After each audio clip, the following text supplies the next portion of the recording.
Amada Iglesia de Dios, paz a vosotros.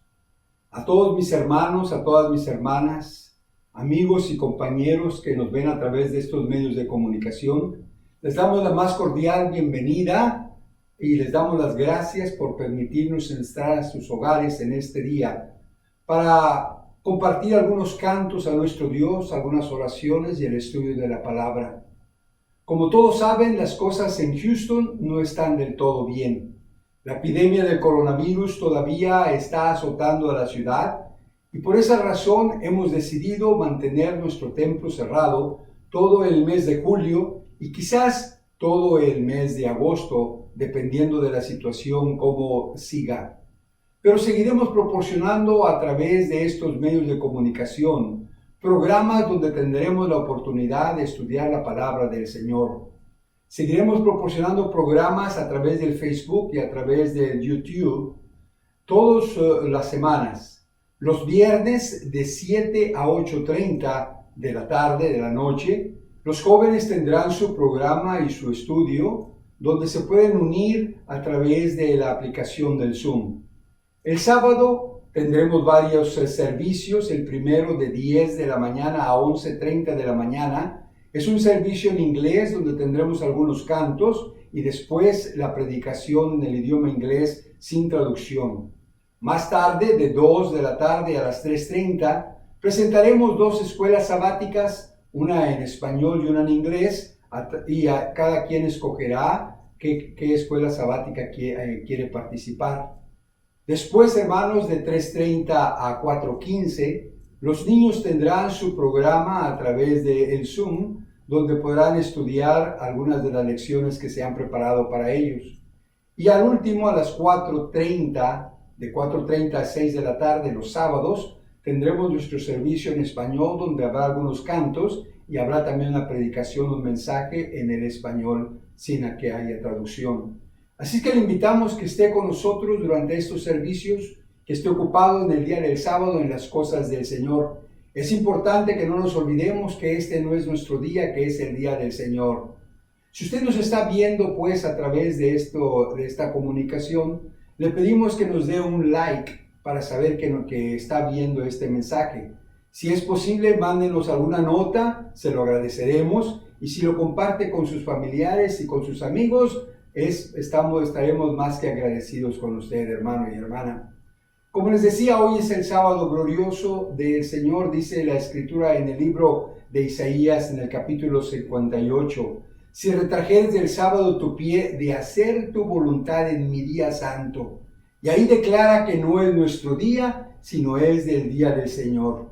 Por eso dice que si retrajéremos del sábado nuestro pie de hacer nuestra voluntad en su día, y al sábado llamáramos delicias, santo y glorioso de Jehová, y lo veneráramos, no haciendo nuestros caminos ni buscando nuestra voluntad, ni hablando nuestras palabras, dice que entonces nos deleitaremos en Jehová, y Él nos hará subir sobre las alturas de la tierra. Así que qué importante es, hermanos, que usted y yo en este santo sábado nos acordemos de las cosas del Señor. Le invitamos pues a que comparta con nosotros precisamente el estudio de la palabra y los cantos que tendremos en estos servicios.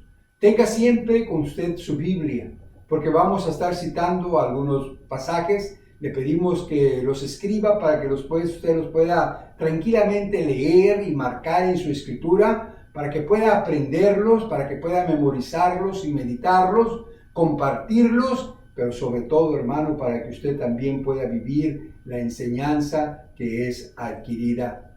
Antes de iniciar el estudio de esta palabra y antes de iniciar nuestro programa, vamos a orar al Señor para que Él bendiga nuestro espíritu y nuestro corazón y estemos preparados para recibir su mensaje. Padre nuestro que estás en el cielo, santificado sea tu nombre.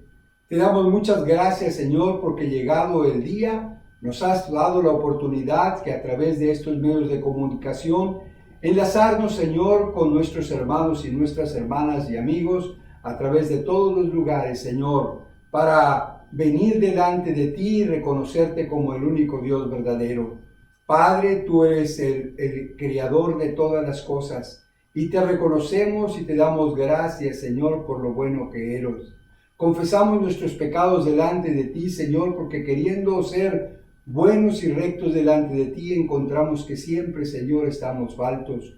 Pero te damos las gracias, Señor, porque tú preparaste en tu plan de salvación a que tu Hijo muriera por nosotros en la cruz, y a través de su muerte y de su sangre, hoy tenemos la confianza no solamente de llamarte Padre, sino también, Señor, la confianza de que tú perdonas nuestras faltas y nuestros pecados y nos haces estar delante de ti con bien. Padre, pues te damos gracias por esas cosas. Gracias por la vida, gracias por nuestras familias, gracias por el alimento y el techo que tenemos sobre nuestras cabezas.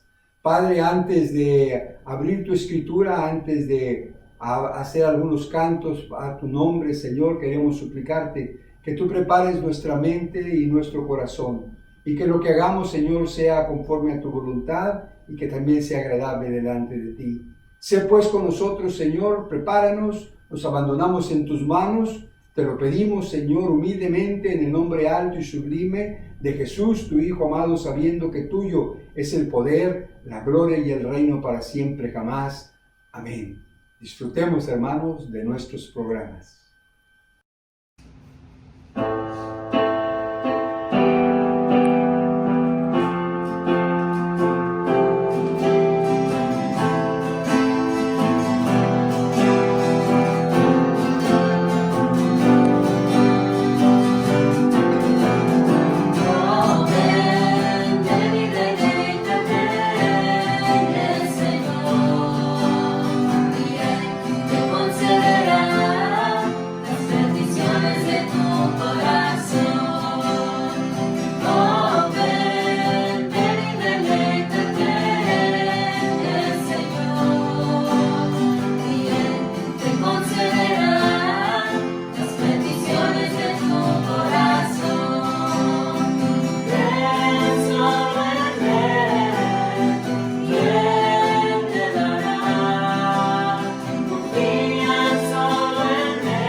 Amada Iglesia de Dios, paz a vosotros. Ya hemos cantado, ya hemos orado por el estudio que tendremos en esta tarde. Vamos ahora a concentrar unos minutos a estudiar la palabra del Señor. Vamos a tratar de ver algunas de las características que son esenciales en el Hijo de Dios. Y vamos a contrastarlas con las características que hoy vemos en los hijos del hombre, en los hijos del mundo. Iniciamos en la segunda carta a Timoteo, en el capítulo 3, y vamos a leer del versículo 1 en adelante, donde dice: en estos tiempos sepas, esto también sepas, que en los postrimeros días vendrán tiempos peligrosos. En otra versión dice: sepas pues, Timoteo, que en los tiempos finales será muy difícil ser cristiano. Verso 2 dice que habrá hombres amadores de sí mismos, avaros, vanagloriosos, soberbios, detractores, desobedientes a los padres, ingratos, sin santidad, sin afecto, dice, desleales, calumniadores, destemplados, crueles, aborrecedores de lo bueno, traidores, arrebatados, hinchados, amadores de los deleites más que de Dios, teniendo apariencia de piedad, mas habiendo negado la eficacia de ella, y el consejo es: a estos evita. Así es que vivimos en un tiempo muy difícil, en un tiempo peligroso, en un tiempo lleno de maldad. Y aun cuando hoy ya nadie nos persigue físicamente, o ya nadie nos quiere matar porque somos creyentes, existen peligros todavía más difíciles el día de hoy, cuando todo se ha relajado, cuando la duda está a la orden del día. Tanto se ha adelantado la ciencia como la tecnología, que el hombre ha empezado a dudar de la existencia de Dios mismo. El hombre ya no cree en la existencia de un creador sobre todas las cosas, y eso lo vemos por todos lados. El salmista dijo el necio en su corazón: no hay Dios. Y ese parece que es el pensar de todos los hombres alrededor de la tierra, exceptuando la minoría que son hijos de Dios. El hombre se considera hoy en día el creador de su propio mundo, el creador de su propia vida. Hoy el hombre se olvida de Dios y lo deja afuera de sus pensamientos. Y ahí el escritor de esta carta, de segunda carta a Timoteo, enlista al menos 14 características del hombre, del mundo, del hombre mundano en los tiempos del fin. Y si eso es cierto para cuando él lo escribía en ese tiempo, allá por el año 60 al año 100 después de Jesús, ¿cuánto más es cierto para nuestro tiempo, para el día de hoy? ¿Cuánto más se aplican estas características del hombre del mundo? Todos conocemos una o quizás varias personas que muestren una o más de las características ahí mencionadas. Sí, existen algunas características en nosotros que debemos de tener diferente a las características que son mencionadas ahí. En nosotros debemos de tener cuidado de no poseer esas características y estar fuera de la viña del Señor. Mire usted, nuestras características deben ser completamente opuestas o distintas a las características del hombre en el mundo. Si comparamos las características de los hijos de Dios a las características de los hombres del mundo, veremos que debe de existir una gran diferencia entre estas. Y en esta tarde quiero repasar con ustedes al menos 5 características que debe de tener el creyente, el Hijo de Dios, contrastadas a las 14 características que vemos ahí del hombre del mundo. 5 características que nos harán ver cómo debe de ser y cómo debemos ser y cuál debe ser nuestro comportamiento como hijos de Dios en esta sociedad en que vivimos. Pero no solo vamos a considerarlas para aprenderlas, sino vamos a ver si esas características están en nosotros. Y si no están, ¿cómo podemos nosotros desarrollarlo? Hay un dicho que dice: genio y figura hasta la sepultura. Y yo creo que debemos de adquirir estas 5 características y tenerlas como una figura nuestra en este mundo. 5 características que nos identifican como cristianos o como hijos de Dios. Iniciemos.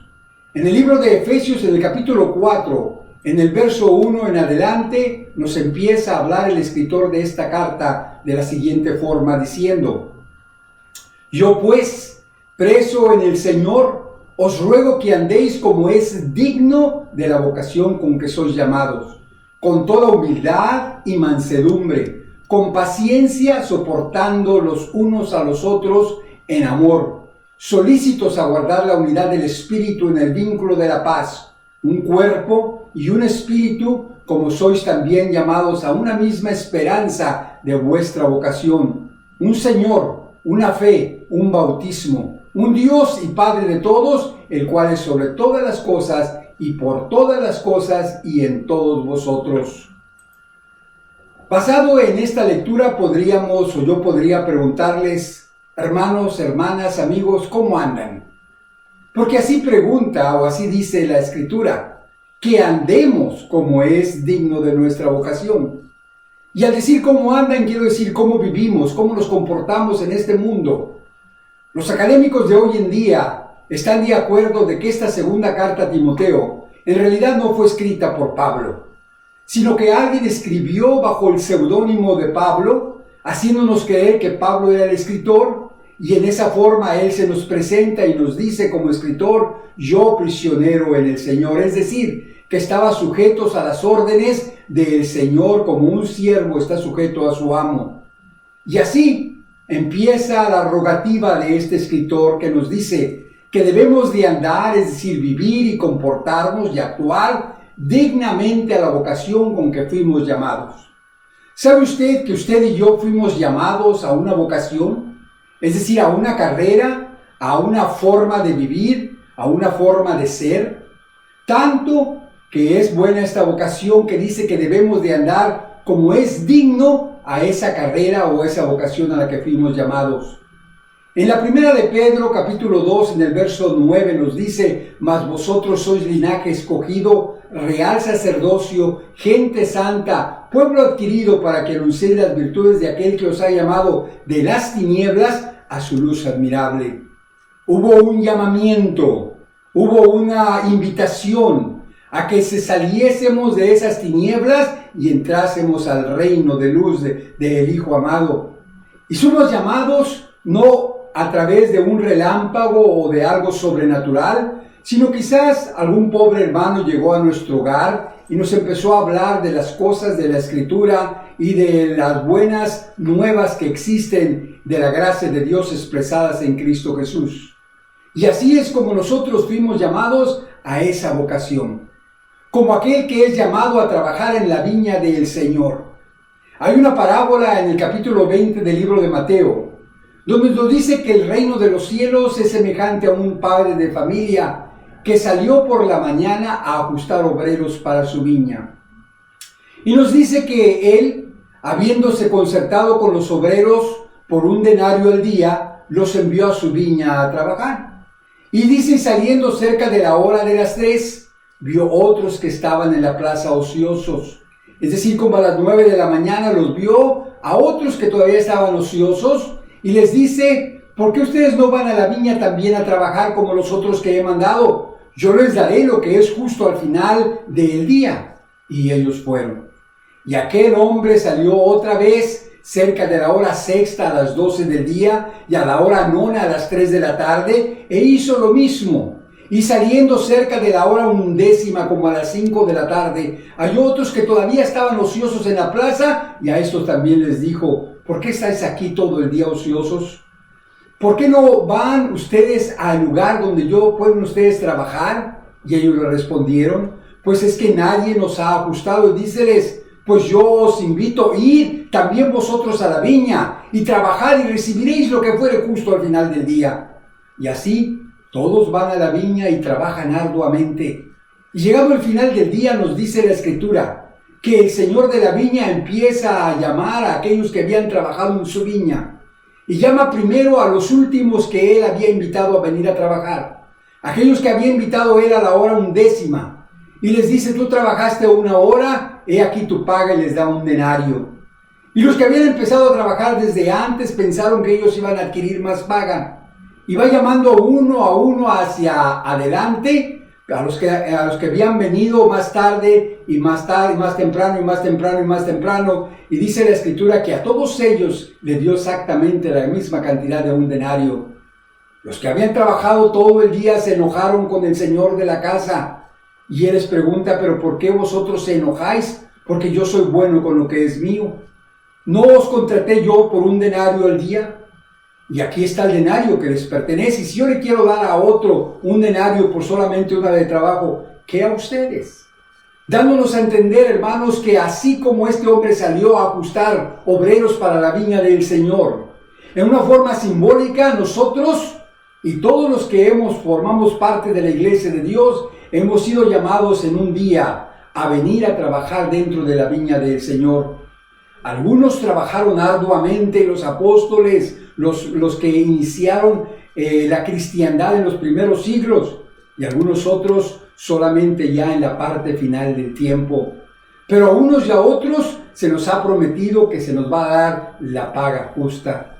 Pues así, usted y yo también fuimos llamados a esta viña, a esta carrera, a esta vocación.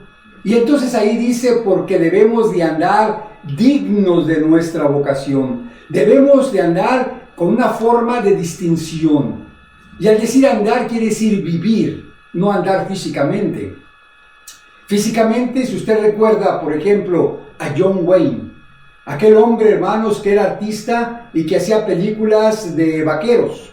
Era un hombre que se distinguía por su porte y su forma de caminar.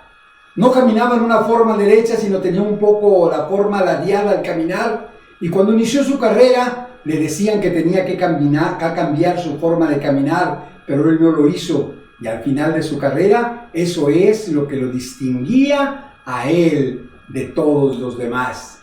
Y aun cuando se habían burlado por la forma que caminaba medio de lado al principio, llegó él a distinguirse por su forma tan particular de caminar físicamente. Y también vemos a otros personajes. Si usted llegó a ver aquella película que se llama Grease con John Travolta, usted puede encontrar cómo John Travolta, en su papel que hace en esa película, cómo él empieza a caminar con ese vaivén que lo distingue de todos los demás jóvenes por su forma peculiar de caminar físicamente. Y así podemos nosotros distinguirnos también en nuestro caminar físico, pero sobre todo en una forma metafórica. También, si usted es un poco más anterior en tiempo, usted podrá quizás haber visto un programa que se llamaba en inglés Gunsmoke, o en español creo que se llamaba La Ley del Revólver. Y había ahí un sheriff que se llamaba Marshall Dillon, y él tenía un ayudante que se llamaba Chester.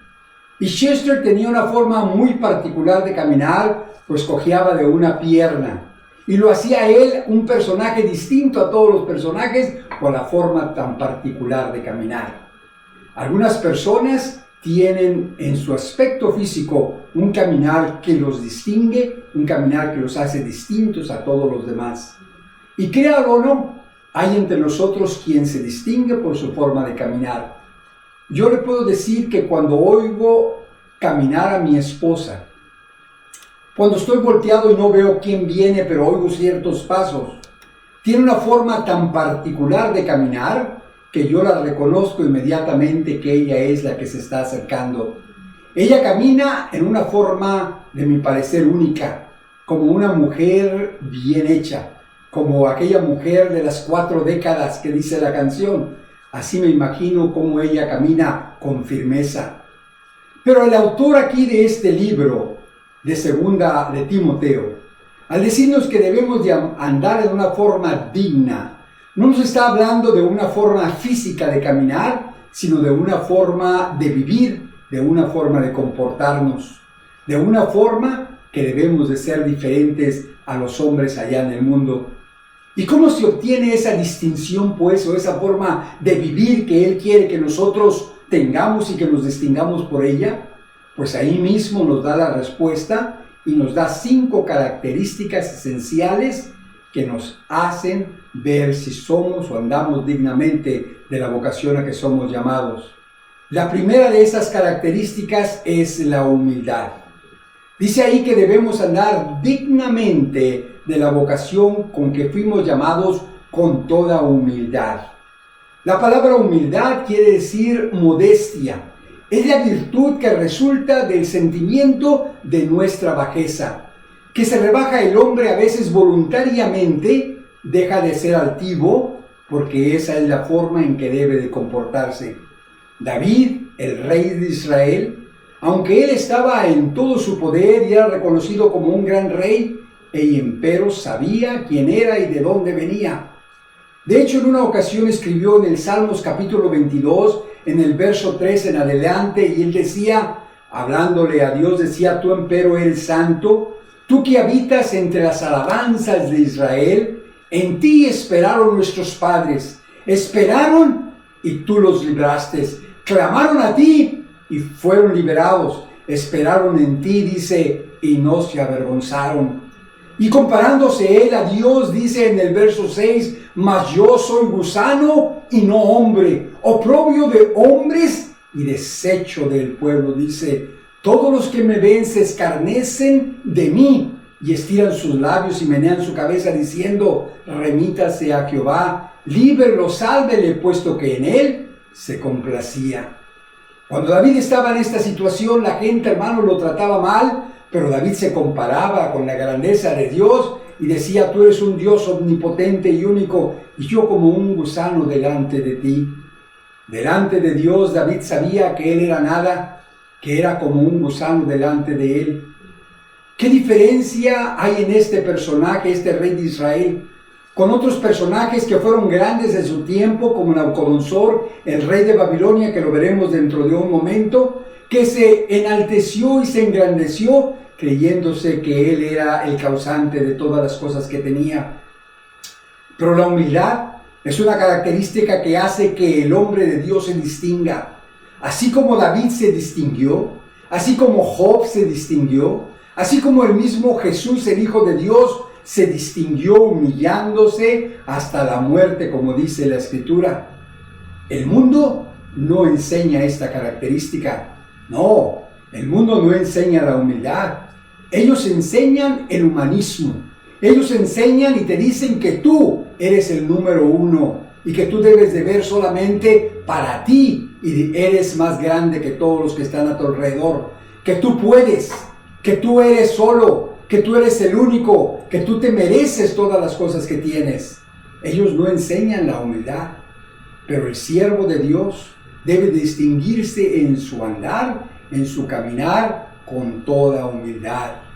Dice el libro de Lucas en el capítulo 18, en el verso 9 en adelante: y dijo también Jesús a unos que confiaban de sí mismos, creyéndose que eran justos, y menospreciaban a los otros, les decía esta parábola: dos hombres subieron al templo a orar.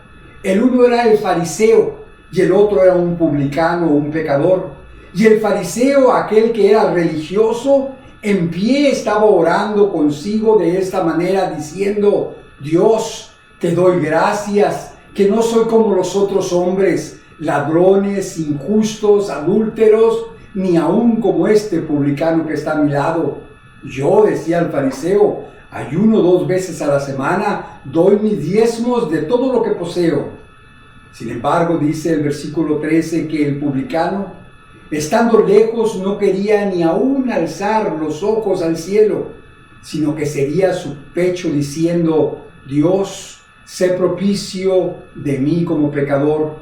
Os digo, dijo Jesús, que dice, descendió a su casa justificado el pecador antes que el otro, el fariseo, porque cualquiera que se ensalza será humillado, y el que se humilla será ensalzado. ¿Qué forma de andar tiene usted? ¿Cómo andamos y vivimos nosotros? ¿Con la cabeza alta, altivos, orgullosos? ¿O con la cabeza baja, llenos de modestia delante del hombre y delante de Dios? Muchos cristianos a veces juzgamos como juzgan los fariseos. Miramos a otros de otras religiones y creemos que nosotros somos superiores a ellos porque sabemos más de la Escritura, porque sabemos la verdad y ellos no la saben, y a veces los menospreciamos y en lugar de tener humildad nos enorgullecemos delante de ellos, nos sentimos superiores.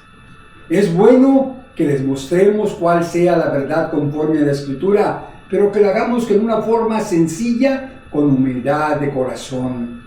Dice Primera de Pedro en el capítulo 5, versos 5 y verso 6, igualmente mancebos, sed sujetos a vuestros ancianos, y todos sumisos los unos a los otros, y sobre todo revestidos de humildad, porque Dios resiste a los soberbios y da gracia a los humildes.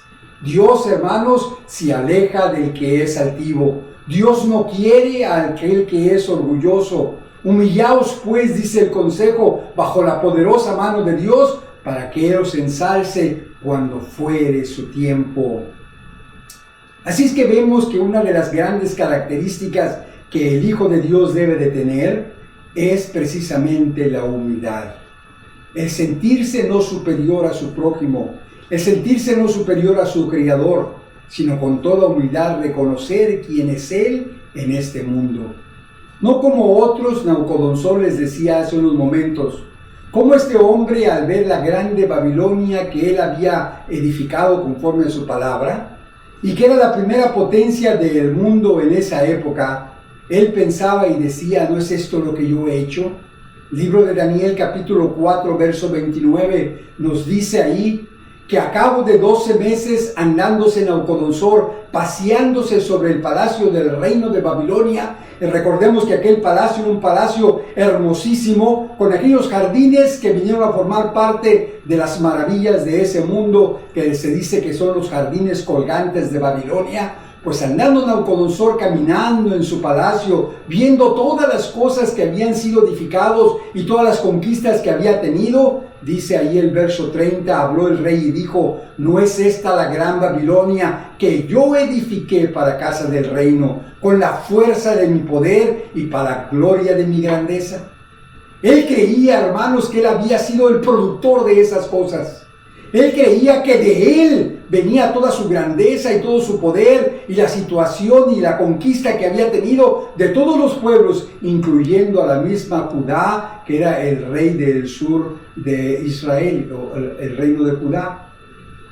Pero dice la escritura en el verso 31, que aún estaba la palabra en la boca del rey cuando cae una voz del cielo que le dice al rey Nabucodonosor, el reino es traspasado de ti y de entre los hombres vas a ser echado, y con las bestias del campo será tu morada, y con los bueyes, dice, te apacentarán, y 7 tiempos pasarán sobre ti, hasta que conozcas que hay un Altísimo, que el Altísimo se enseñorea en el reino de los hombres, y a quien Él quiere, Él es el que lo da. O sea que no era Él el que había adquirido todas esas cosas, sino por la voluntad y la misericordia de Dios y por los planes que Dios tenía para la humanidad, lo había elegido para que Él fuera la cabeza de todos los reinos, aquella cabeza de oro que significaba el pueblo de Babilonia. Y dice el versículo 33 que en la misma hora se cumplió la palabra que se oyó sobre Nabucodonosor y fue echado de entre los hombres y empezó a comer hierba como los bueyes, y su cuerpo, dice, se bañaba con el rocío del cielo, hasta que le creció el pelo como el águila y uñas como aves.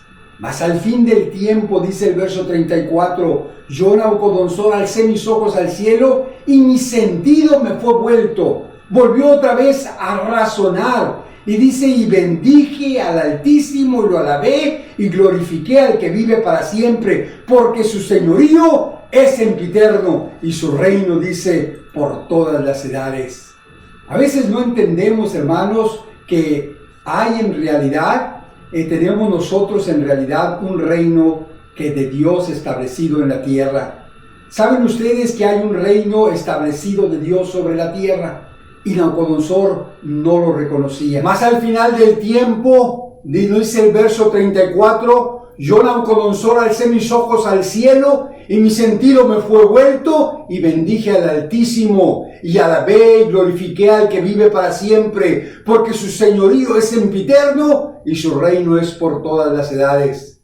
Finalmente Nabucodonosor había entendido que el reino que él tenía había sido dado parte de Dios, y que el reino de Dios ha sido establecido y siempre ha estado con nosotros. Entonces entendemos, hermanos, cómo Nabucodonosor hasta el final de este tiempo entendió lo que significa la humildad. Pero como les decía, el mundo no enseña la humildad. El mundo enseña todo lo contrario, que es la vanidad y el orgullo. La vanidad es un mal tan arraigado, es una epidemia tan poco curada que nos impide a veces progresar y nos ciega y no nos deja ver las cosas buenas de nuestros prójimos.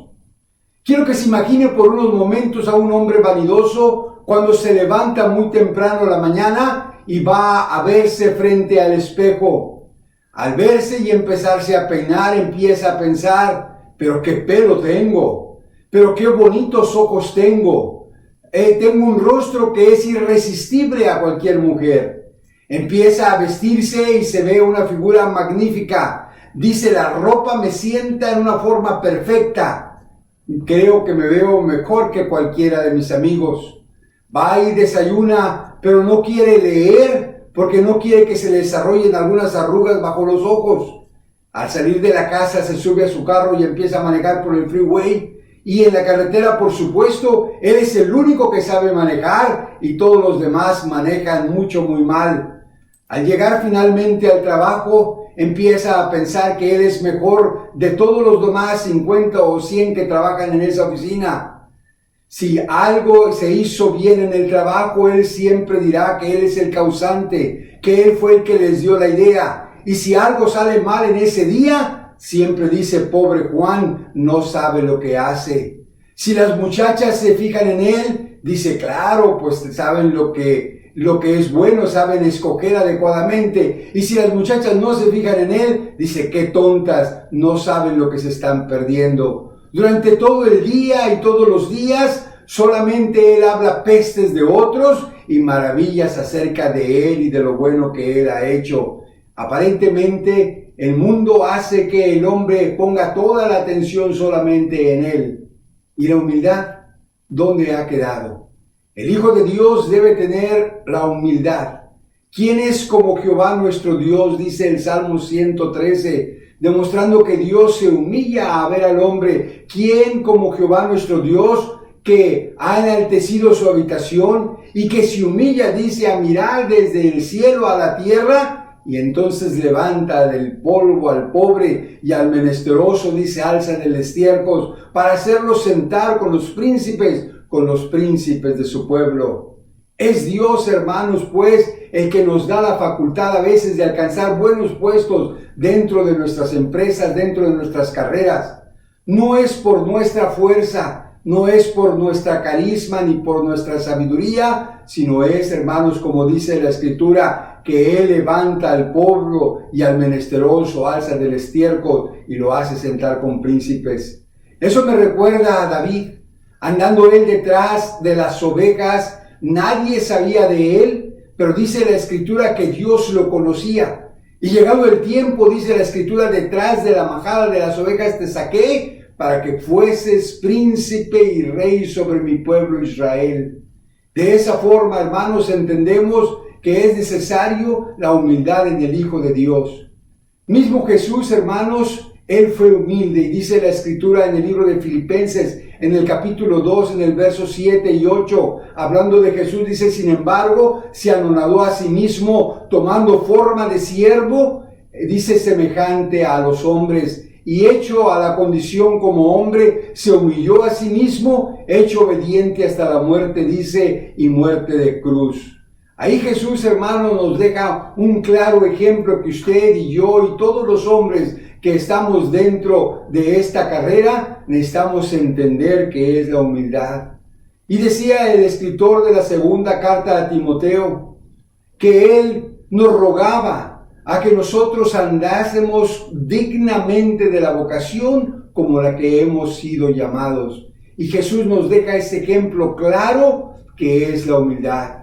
Por eso él decía en el libro de Mateo capítulo 11 verso 29, llevad mi yugo sobre vosotros y aprended de mí, que soy manso y humilde de corazón, y hallaréis descanso para vuestras almas. Jesús desea que aprendamos de él esas características tan esencial de ser humilde de corazón, y así es como el Hijo de Dios debe andar. Siendo él el Mesías, fue hasta la cruz a morir por usted y por mí. Siendo él el rey de los judíos, nos dice que en una ocasión entró a Jerusalén, no montado en un caballo blanco como lo hacían en ese tiempo los reyes, sino él humildemente, dice, venía sentado sobre el lomo de un asno entrando a Jerusalén, y la gente cantaba, Hosana el que viene en el nombre del Señor.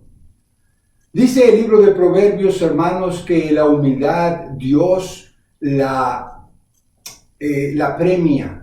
Dice el libro de Proverbios en el capítulo 22, en el verso 4, riquezas y honras y vida son la remuneración de la humildad y del temor de Jehová. Así que eso es lo que Dios da a aquel que es humilde al tiempo apropiado. Dios sabe cuándo ensalza al hombre, le da riquezas y honra y vida. Dice, porque ese es el premio de la humildad y del temor de Dios. Yo recuerdo que en una ocasión se cuenta que un padre, estando en el campo, mandó a su hijo y le dice, ve al campo a ver cómo está la cosecha, a ver si es tiempo de levantarlo, ver cómo están las espigas. Y aquel joven sale al campo y empieza a recorrer todo el campo, regresa otra vez hasta la casa y hace el reporte y le preguntan cómo está la cosecha, lista para levantarla. Y dice, la realidad de las cosas es que vi la mayoría de las plantas todas caídas hacia abajo, todas como que estaban desmayadas, no se veían grandes, no se veían bonitas, muy pocas eran las que estaban alzadas mostrando las espigas que tenían. El padre mueve la cabeza y le dice, hijo, ¿no sabes que las que están dobladas son las que llevan el grano? Y el peso del fruto es las que las hace que se doblen hasta el suelo. Eso precisamente es la humildad. Cuando más vale el hombre, más se humilla delante de Dios y delante de los hombres. Así que la primera característica que el cristiano debe de tener de aquel que ha sido llamado a esta vocación es precisamente la humildad. La segunda característica, dice ahí la Escritura, yo os ruego que andéis como es digno de la vocación que fuisteis llamado, con toda humildad, y lo segundo dice con toda mansedumbre. La mansedumbre es esa resignación por defender nuestros derechos sin hacer ninguna violencia. Es una calidad o una cualidad que tiene el hombre que es manso, el hombre que es suave, el hombre que es benigno. Es aquel que no se arrebata por la cólera ni se enoja con todos los demás. Es por eso que el escritor de la carta de Colosenses en el capítulo 13, en el verso 12 decía, vestíos pues como escogidos de Dios, santos llamados, de entrañas de misericordia y de benignidad y de humildad y de mansedumbre, dice, de tolerancia. Así es que es importante, dice, que nos vistamos, que traigamos, que andemos, hermanos, que sea nuestra forma de vivir y nuestra forma de ser, dice ahí la Escritura, con una mansedumbre de tolerancia. La mansedumbre es precisamente la característica que debemos de tener como hijos de Dios. Dice, mejor es el que tarde se aira que el fuerte.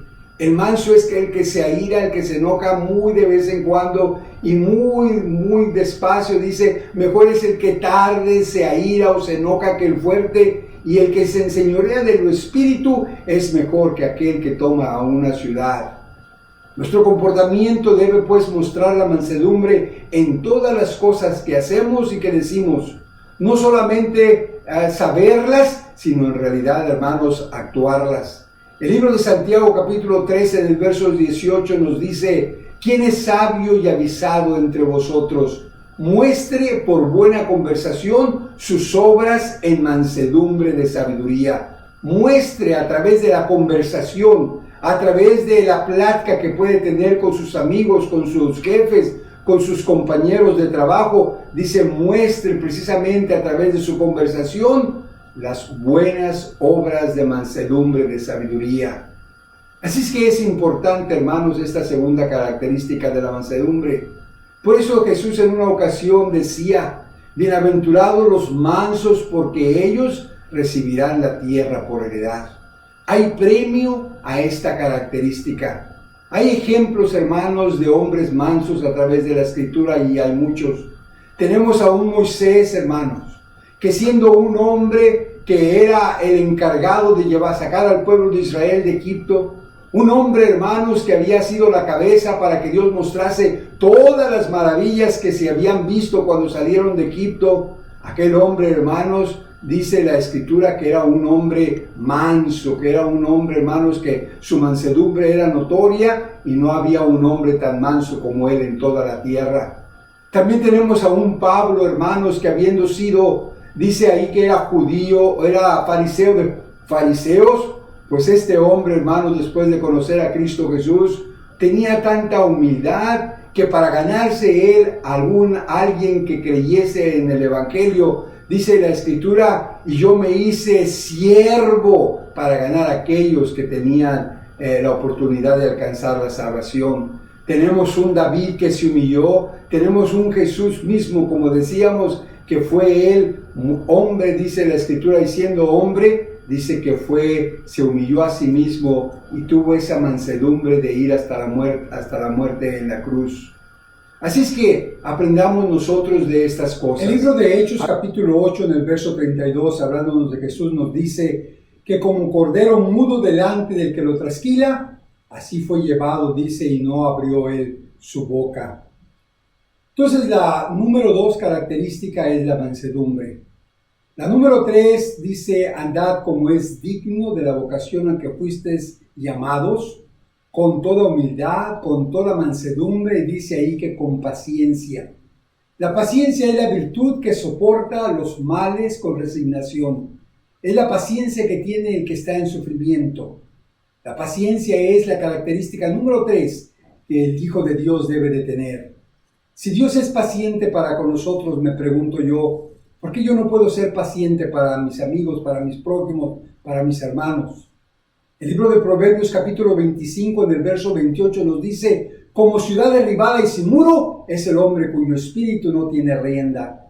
Y Eclesiastés 7:9 nos dice, no te apresures en tu espíritu a enojarte, porque la ira en el seno de los necios reposa. Dios es paciente y debemos de ser pacientes como Él es. ¿Sabe? Por ejemplo, yo veo la paciencia que debe de existir en el hombre. Mi esposa, ella tiene una fobia que es la claustrofobia. No puede estar en un lugar muy encerrado, en un elevador, no puede ella estar porque se siente que se ahoga. Y yo le digo que tiene que tener paciencia, que tiene que desarrollar ese pensamiento en su mente que le hace que tenga calma para que pueda bajar aquella excitación que ella puede sentir. Yo sé que es difícil, es una enfermedad, pero yo lo he experimentado en alguna ocasión. Recuerdo una de las primeras veces que estaba en Cancún que decidí bajar a bucear. Yo creía que sabía cómo hacerlo.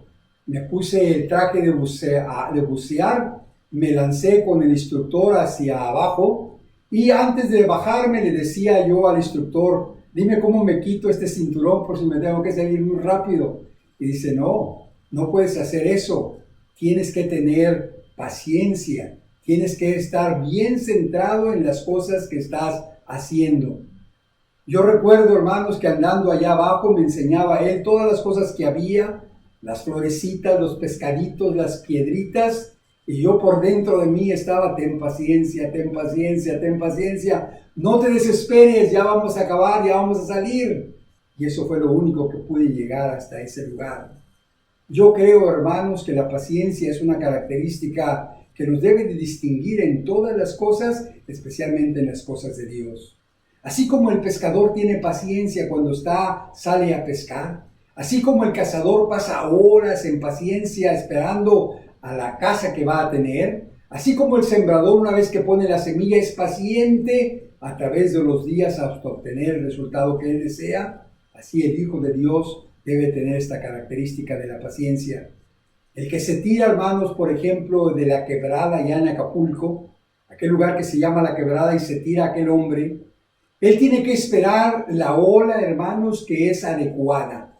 Y pacientemente ve una ola llegar y irse, ve otra ola llegar y irse, y pacientemente está esperando hasta que llegue la ola perfecta para ser clavado. Y si no la espera, hermanos, le puede costar la vida. La paciencia, pues, es indispensable en las cosas materiales y sobre todo en las cosas espirituales. Cuando estamos nosotros muy apretados porque creemos que las cosas no nos están saliendo bien delante de Dios, necesitamos tener paciencia, hermanos, porque Dios busca a aquel que con paciencia y resignación le busca en todas las cosas. No seamos como los niños, que cuando en una ocasión se les da una semilla y les decimos que la planten, el niño todos los días en la mañana va y saca la semilla, a ver si ya la semilla dio raíces. Nunca dará raíces, la tendremos que dejar ahí y pacientemente esperar hasta que salga, hermanos, aquellas cosas. Yo recuerdo en una ocasión una mujer fue con un pastor y le dijo, hermano, ¿podría aconsejarme cómo tener la paciencia? Dijo, es muy fácil, hermana, vamos a orar delante de Dios. Y dice que se arrodillaron y el pastor empezó a orar y decía, Señor, te pido que le des a esta mujer tribulación, persecución, apuros, pruebas. Y la mujer toda asustada te dice, no, ya no ore, hermano, ¿por qué está diciendo esas cosas? Porque usted quiere tener o desarrollar precisamente la paciencia. Y la Escritura dice, sabiendo que la prueba de vuestra fe obra paciencia. Así es que la característica número 3 que debe tener el Hijo de Dios es la paciencia. Para que andemos dignamente del llamado de nuestra vocación, con toda humildad, con toda mansedumbre, con toda paciencia. Y después nos dice de una característica muy particular, que es de ser perdonador. El que perdona es el que olvida las faltas de los demás. El mundo enseña y nos dice por ahí que el errar es humano y el perdonar es divino. Y eso es cierto, porque el que perdona, hermanos, perdona precisamente porque asemeja a Dios, que perdona también nuestros pecados y nuestras ofensas. Lo perdono, dicen algunos, pero no lo voy a olvidar jamás. Pero debemos, hermanos, nosotros como hijos de Dios, no solamente perdonar, sino borrar las faltas de los demás y no sacarlas a relucir, hermanos, más tarde, cuando quizás estemos enojados. Dice el libro de Mateo, capítulo 6, en el verso 8, mas tú cuando ores, éntrate a tu recámara y cerrada tu puerta, ora a tu Padre que está en secreto, y tu Padre que ve en secreto te recompensará en público. ¿Y cómo orar? Ahí nos dice Mateo 6:12, dice que debemos decir, y perdona nuestras deudas como nosotros perdonamos a nuestros deudores. Así que de la misma forma que el Padre nos perdona, nosotros debemos de perdonar también a nuestros semejantes. ¡Ay! Pero qué difícil es perdonar, hermanos, a aquel que nos hace mal. Debemos de caminar, hermanos, y recordar que nuestro caminar debe ser digno de la profesión a la que fuimos llamados, a la carrera, hermanos, a la que fuimos invitados. Y necesitamos perdonar a nuestros prójimos en todas las faltas que ellos tienen. Pedro en una ocasión le dijo a Jesucristo, oye Señor, pues ¿cuántas veces voy a perdonar a mi hermano? ¿Hasta 7 veces? Y Jesús le dice, no, Pedro, yo te digo que no solamente hasta 7, más aún hasta 70 veces 7 debes de perdonar a aquel que tiene una falta delante de ti. La parábola de Jesús, hermanos, nos enseña que antes de orar debemos de dejar nuestro presente delante de Dios e ir a ponernos en paz con aquel que, hermanos, que quizás nos haya ofendido. O sea que la paz es algo importantísimo que distingue a aquel que es verdaderamente hijo de Dios y que anda en sus caminos. Y decía el escritor de esta carta, yo os ruego en el Señor que andéis como es digno de vuestra vocación, con toda humildad, con toda mansedumbre, decía ahí, con toda paciencia, perdonando los unos a los otros. Y la característica número 5 que también encuentro ahí en la lectura es que dice que debemos ser pacificadores, establecer la paz entre las gentes, ser como el chupón que se le da a los niños para que les calme el llanto y les traiga la paz. Ese chupón es el pacificador. En inglés le dicen the pacifier, porque precisamente trae paz y tranquilidad a la casa cuando se le da al niño este chupón.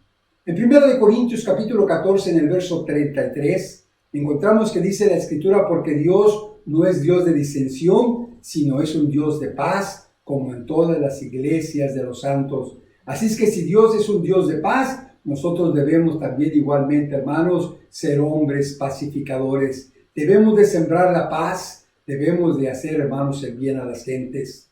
Dicen que un presidente mexicano llamado Benito Juárez en una ocasión dijo, el derecho al respeto ajeno es la paz. Y cuán cierto, hermanos, debemos de respetar a otros para conseguir la paz.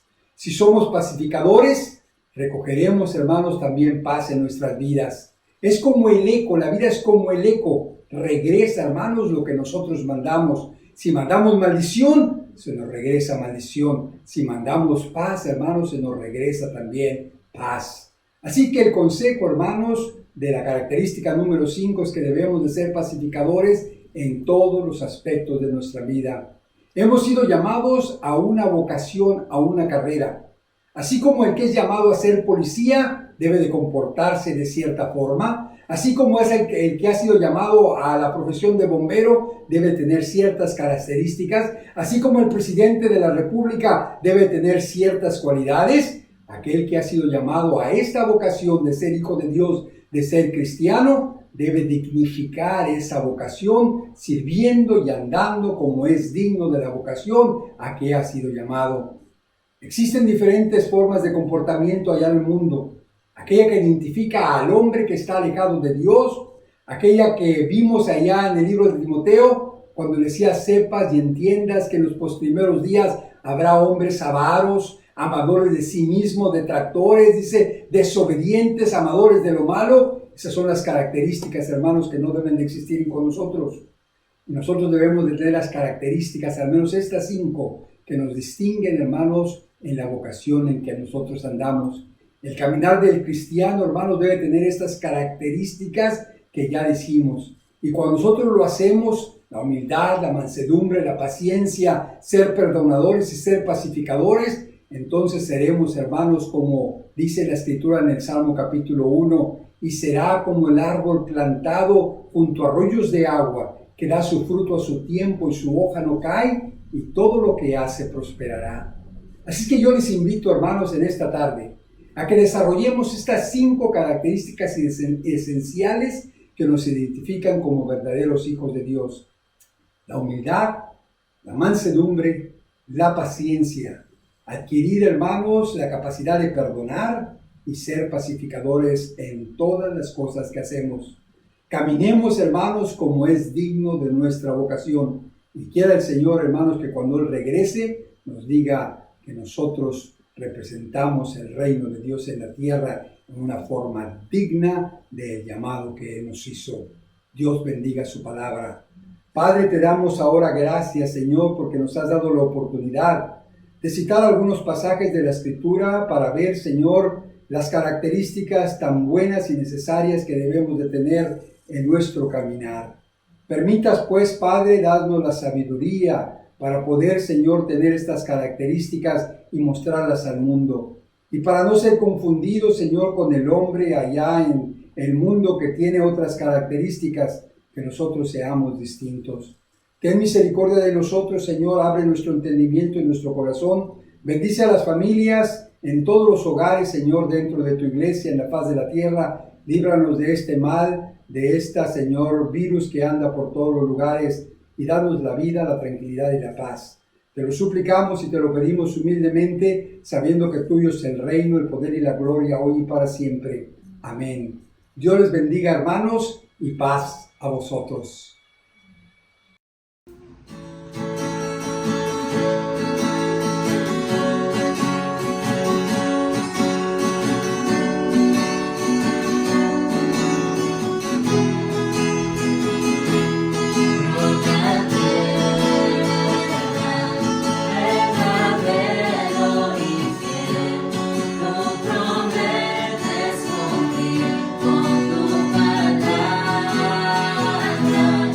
Roca